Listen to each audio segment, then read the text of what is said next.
I'm Marilee Caruso. It's Wednesday, August 11th. Today, not en route.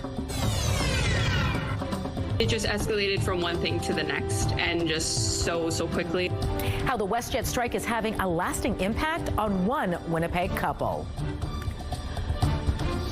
Also today, a dramatic dare.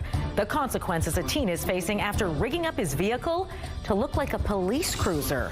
Plus, a slow escape artist. She's a pretty strong spirit and quite the Houdini in my yard. How a tortoise pulled off a magic act and reappeared 20 kilometers from home.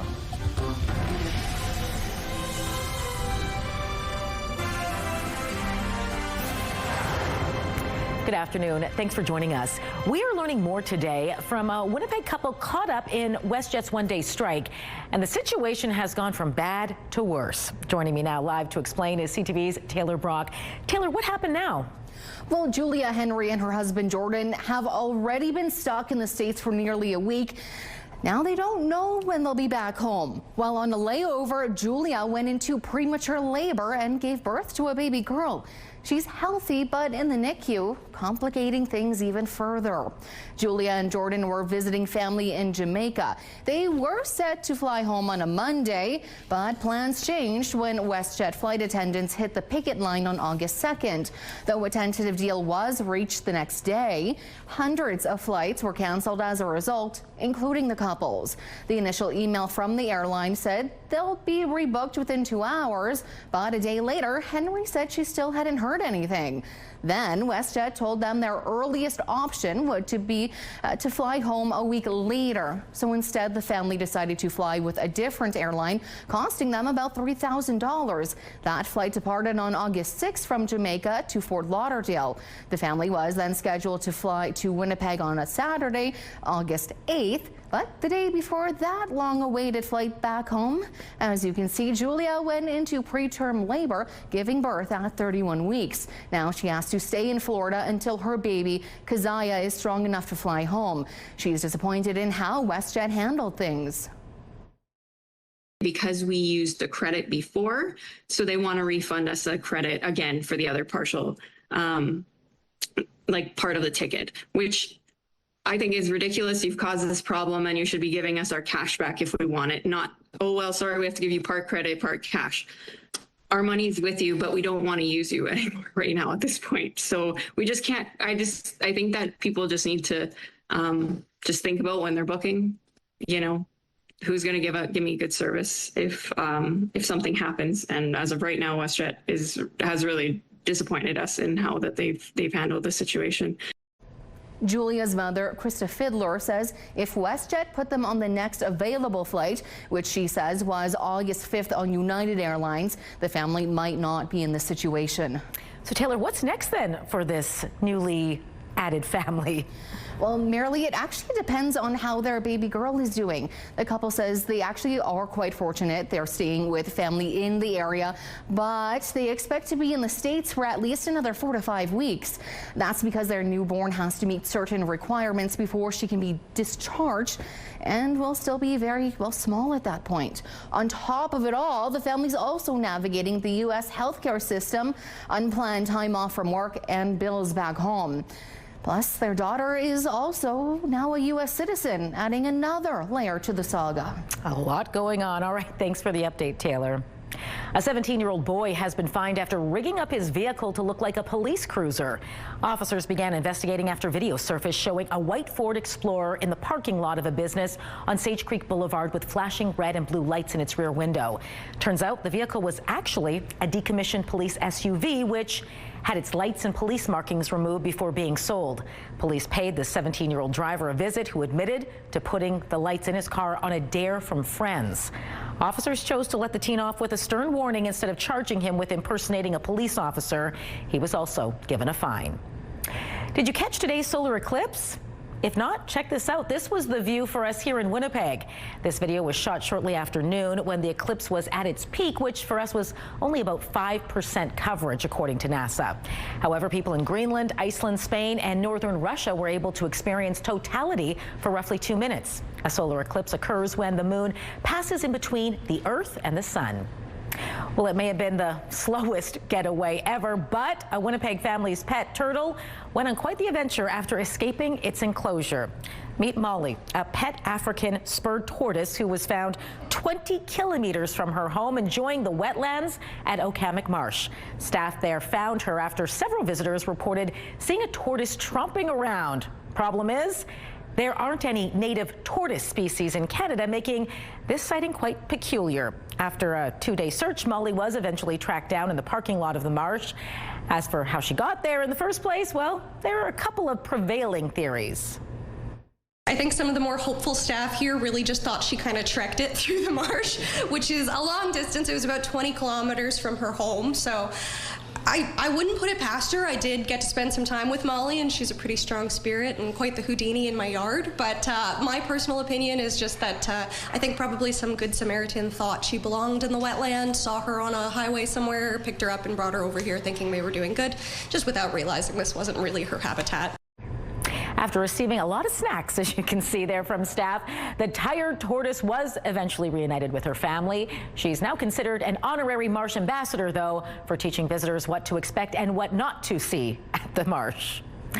All right, Colleen Brady joins us now with a first look at your Skywatch evening forecast. What are you tracking for us tonight, Colleen? Well, not Molly, I guess. Slow and steady won the race there. Glad to see she's back home with her family. Tonight, not tracking an awful lot because the sky, it's going to be clearing out over Manitoba. So if you want to get another look at the perceived meteor showers here in the south and in northwestern Ontario later tonight in the overnight hours, you should have a good chance of spotting those. As for showers, well, there's the potential we could still see some as we approach the weekend. I'll have the latest forecast for that coming up. But for now, let's take a look through the CTV Live Eye. It is brought to you by Bath Fitter, your bath and shower experts for more than 40 years. In Winnipeg right now, it's cloudy. In some areas, a little bit of sun looks like it's trying to pop through there, through that lovely shot of downtown Winnipeg. 26 degrees. It feels like 27 with the Humidex. Why not? Winds out of the north-northeast at 18 kilometers an hour. The pressure's dropping and the humidity is 38%.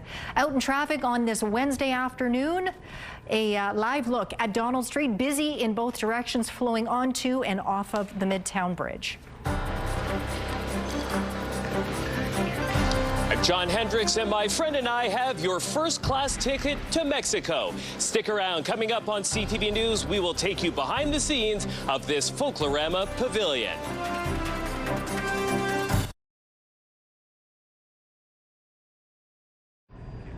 It's a big night for fans of the Winnipeg Sea Bears as the team takes on the Brampton Honey Badgers for the league title. The Sea Bears and Honey Badgers both finished second in their respective conferences during the regular season. But thanks to the hot playoff run, they meet tonight in the Canadian Elite Basketball first ever best-of-3 championship series. The Honey Badgers host the opener with Game 2 set for Saturday right here in Winnipeg. A third game, if needed, will be played Sunday, also in Winnipeg. You can catch all the action live at 6 o'clock tonight on TSN. A new report is warning about major job losses on both sides of the border if the Canada-US-Mexico agreement is scrapped. According to Oxford Economics in the UK, Canada could lose more than 100,000 jobs if the deal is terminated. The report also indicates the U.S. could lose more than twice that number of jobs if it goes on to suggest a successful renegotiation would add jobs to the Canadian economy. Environment Canada has launched a new, more targeted warning system for weather events like tornadoes and severe thunderstorms. The new Polygon warning system allows forecasters to draw a perimeter around the area they think is most likely to be hit. Alerts will then be pushed to people in that specific area. It's an update from the previous system, which would issue broad warnings covering large areas. The hope is this will reduce what forecasters call alert fatigue. From its vibrant stage performers to its authentic cuisine and, of course, its top-notch tequila, Folklorama's Mexican Pavilion is sure to impress. CTV's John Hendricks is immersing himself in the culture tonight and giving us a sneak peek at what visitors can expect. Hola, John! Hi, hola! How's it going? You know, I could tell you just a minute ago, I was giving a little bit of direction to the band and to the dancers as well, trying to give them some of my expert tutelage in some of the traditional Mexican dancing and singing. I bet a lot of you did not know that I was on the side able to do as well. Now I'm joined by one of the other experts in this particular style of music. Alberto, you are going to be doing a little translation for us. Tell me a little bit, first of all, about what we are seeing behind us, because it is pretty intricate. Yeah, for sure. What we're seeing right now is a traditional dance from the state of Veracruz in Mexico, which is in the Gulf of Mexico. And what you're seeing right now is el Ballet Folclórico de Veracruz, or the folkloric ballet of Veracruz. All right. Tell me a little bit about the kind of dancing that they're doing. Obviously, this would be very traditional and authentic for the region. It is very traditional from that Veracruz state. And what is unique is that they're performing a live music by the Ensamble Folclórico de Veracruz. So live musicians, live dance, and all of this mastermind is Mr. Maestro Ciro Ángel Silvestre right here. Maybe you could ask him, what does he tell the dancers when he's trying to get them to really bring out the maximum, the show and make it as exciting as possible for everyone? ¿Cómo inspira a los bailadores para que den lo mejor de ellos? Bueno, la energía que tienen ellos por ser jóvenes ya la traen de por sí, como mexicanos y latinos, pues no hay que hacer mucho. Not much, it's not so difficult because as young people, as Mexicans and Latinos, all they need to do is be on stage and they got the energy. That's all you really need, ladies and gentlemen, is to be on stage and really demonstrate that energy. And so coming up in the next hour, I am going to be joining my band, and we will be putting on a little performance for the entire audience. So that will be coming up at 6 o'clock. So stick around for that. I am definitely looking forward to that. All right. Thanks, John.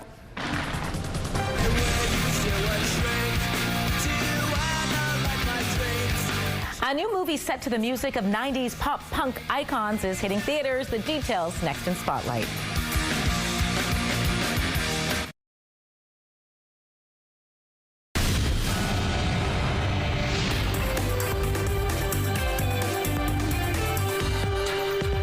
Is back now for Spotlight, and we are now just one sleep away from the kickoff to downtown's biggest street party. We sure are, and some big names are hitting the stage.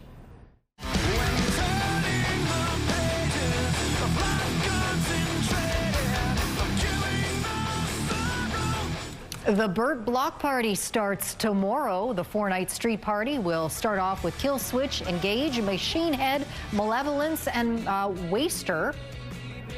And there's something for everyone. Other artists set to perform over the next few days include The Beaches, Toque, Colin James, and Collective Soul. It's celebrating our downtown in a bit of a different way, like being outside with live music that you're usually going outside of the city for. It's a fun way to experience those, arena-sized concerts, but in, the atmosphere of the outside. Tomorrow's action starts at 5 outside of the Burt. For a full schedule of events, head on over to burtoncummingstheater.ca. It is such a fun venue to take in a concert. All right, back to Folklorama now. This time the Caribbean Pavilion, where they're really turning up the heat this year. They always do. It is one performance in particular that keeps those people just coming on back.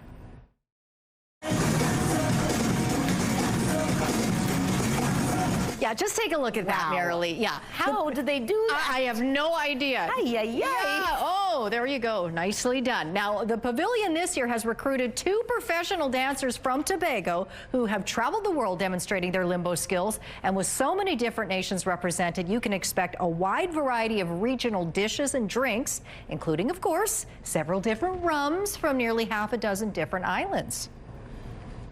Everyone's excited. They walk in here. The minute they get to the front doors, they feel the vibe and they start dancing. And then they get into the food line and the party continues. And then the minute the entertainment starts, everyone's on an island somewhere in the Caribbean. They're no longer in Winnipeg. Sounds pretty good. It does sound pretty good. You can find the Caribbean Pavilion over at the Franco-Manitoban Cultural Center on Provencher. And the party continues Friday and Saturday nights. Stick around both evenings for the late night party, which runs from 11 p.m. to 1 a.m. Yeah, you might need some rum if you're going to try that limbo move. Yeah, really. Now to Rod Stewart, who is calling off the remaining dates of his farewell tour. Yes, and the reason is he's recovering from heart surgery. Don't you know each cloud contains hands from heaven? The Grammy winner had canceled a number of shows in recent days, with one venue saying he'd received a medical procedure. Stewart's representatives say he received a coronary stent, and doctors are pleased with the 81-year-old's recovery. At the same time, they say he's going to take the next 4 weeks to recuperate before returning to the stage. Hopefully he can get back into that leopard print suit soon. It's a must. That was wild. Yes. All right. Get ready to have the time of your life, Colleen. That's right. Green Day's comedy film Nimrods is arriving in theaters this week. Trey Cole called what? He loved our demo. He invited us to LA to open for them on New Year's. Advanced screenings were held last night, but don't worry if you missed it. You can catch it in theaters this Friday night. It stars McKenna Grace and features appearances by the trio themselves, Billy Joe Armstrong, Mike Dirnt, and Trey Cool. Nimrods refers to Green Day's album of the same name, which was released back in 1997. From Green Day to Blink-182, it is a good week to be a pop punk fan. It sure is. Travis Barker's documentary Louder Than Fear officially drops tomorrow. Mark and Tom come up to me and said, our drummer just left. Would you consider playing? The show starts in an hour. It follows the life and career of the drummer. That includes how he joined Blink in the late 90s, his survival of a deadly plane crash, and his road to recovery. Wow, I didn't know all that happened to him. Wow, interesting. Yeah, indeed. Thanks, Colleen. You're welcome. Your Wednesday primetime lineup starts at 7 with MasterChef. Catch the Borderline at 8, and the Rainmaker is on at 9. It's all right here tonight on CTV. A live look at Portage Avenue west of Polo Park. Sunny St. James there, 26 degrees in the city. I will show you your full forecast coming up.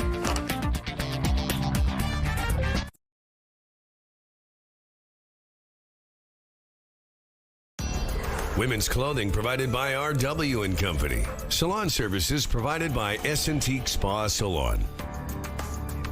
Well, here's something you probably never heard before. A nuclear power plant in France had to shut down 3 reactors because of jellyfish. You heard me correctly. A swarm of jellyfish clogged up the pipes used to cool the reactors. Officials at the plant say there was no risk to public safety, but it does leave France with a growing nuclear energy deficit. Production has already been disrupted by heat waves and droughts. France actually reported a 15% shortfall in nuclear production this year, and that was before this week's shutdown.